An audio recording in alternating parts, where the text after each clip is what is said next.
ටික කාලෙක ඉඳලා අපේ ජෙනරේෂන් එක AI chatbots එක කතා කරලා ගොඩක් වැඩ ලේසි කරගන්න සොලියුෂන්ස් හොයන්න පටන් ගත්තා. එතන හැමදේටම උත්තර තියෙනවා කියලා අපිට දැනුණු නිසා අපි chatbotව අපේ ළඟම කෙනෙක් කරගෙන ජීවිතේ තනියම ලියාගන්න අමාරු දේවල් වලට AI chatbot කෙන් උත්තර අහන්න පටන් ගත්තා. ඉතින් මේ දිහා කාලයක් බලන් හිටිය කම්ෆර්ට් අපි තීරණය කළා හැම ප්‍රශ්නෙටම උත්තර තියෙන අලුත් chatbot කෙනෙක්ව හඳුන්වා දෙන්න. ඒ තමයි කම්ෆර්ට් GPT. මේ ප්‍රොජෙක්ට් එකේ එක ස්ටෙප් එකක් විදිහට රැන්ඩම්ලි තෝරගත්ත 4 දෙනෙක්ට කම්ෆර්ට් GPT try කරලා බලන්න අපි ආරාධනා කළා. Hi, I'm Priya. මම මේ පාර A-levels කරා. මේ පාර රිසල්ට්ස් උත් ආවා. දැන් ඉතින් යුනිවර්සිටි යන්න තමයි වෙන්නේ. මගේ සමහර math problems, සමහර lessons එහෙම ඒ හැම දෙයක්ම මම ඉගෙන ගත්තේ AI chatbot ගෙන් අහලා. මම math study කරාට මම කැමතිම artist කෙනෙක් වෙන්න. සමහර drawings and color mixing techniques එහෙම ඒ හැම දෙයක්ම මම ඉගෙන ගත්තේ AI chatbot ගෙන් අහලා. මේ දේවල් කතා කරන්න මට ඉන්නේ එයා විතරයි. මොකද මගේ ස්ටඩීස් එක්ක මට ආර්ට්ස් ඉගෙන ගන්න ටයිම් එකක් නැහැ. But anyways, I guess I'll end up being an engineer or something.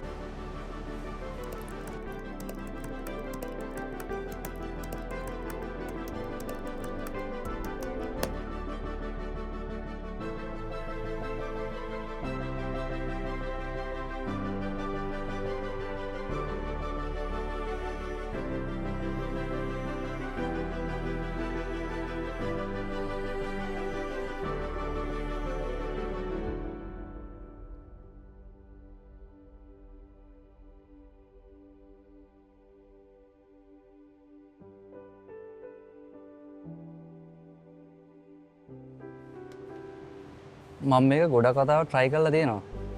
මම දන්නේ නැහැ මොකද්ද කරන්න ඕනේ කියලා. මම හොයන උත්තරේ මෙයා ගාව නැහැ.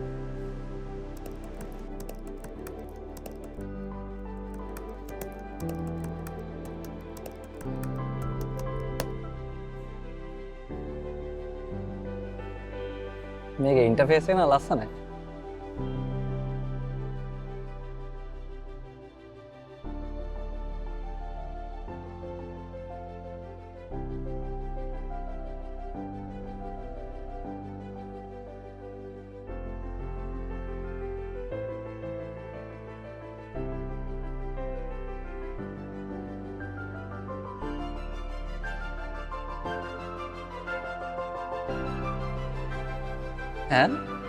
චැට්බොට් කෙනෙක් වුණත් මෙහෙම කෙනෙකුට මාර සතුට වෙන්නේ.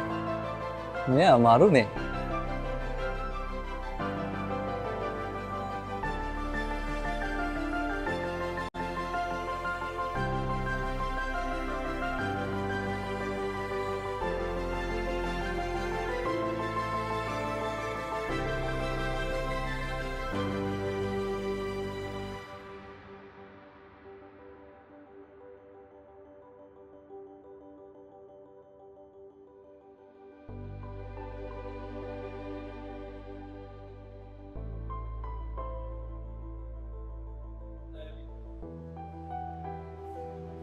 මේක ඇත්තටම කිව්වනම්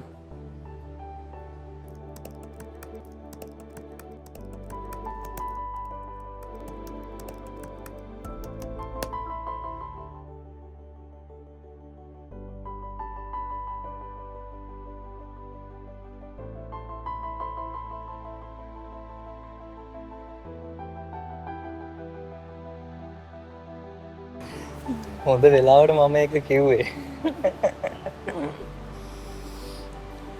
පොඩි කාලේ ගේ පුරා පාටකුරු වලින් අඳින්න නැද්දි මට හිතන්න තිබුණා.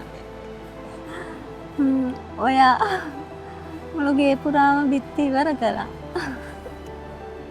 අපේ ජෙනරේෂන් එකේ ගොඩක් අය හැම දෙයකටම chatbots වලින් උත්තර හොයනවා. ඒත් කොයි තරම් දියුණු තාක්ෂණයක් වුණත් කෘත්‍රිම බුද්ධියට බෑ අම්මට තරම් අපිව හරියටම තේරුම් ගන්න. අම්මා ළඟ තියෙන සෙනෙහස ඒ සනීපය දෙන්න. ලයිෆ් එක black and white වෙගෙන එද්දි ලයිෆ් එකේ රියල් කලර්ස් පරිස්සම් වුණේ අම්මා ගාව තියෙන කම්ෆර්ට් බව නිසා. ඒ වගේම තමයි ඔයාගේ ඇඳුම් වල පාට ඒ විදිහටම තියාගන්න කම්ෆර්ට් වලට පුළුවන්.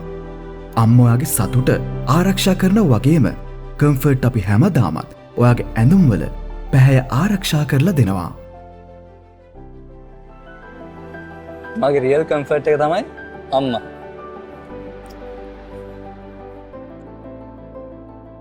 අම්ම වගේම කම්ෆර්ට්. Happy Mother's Day.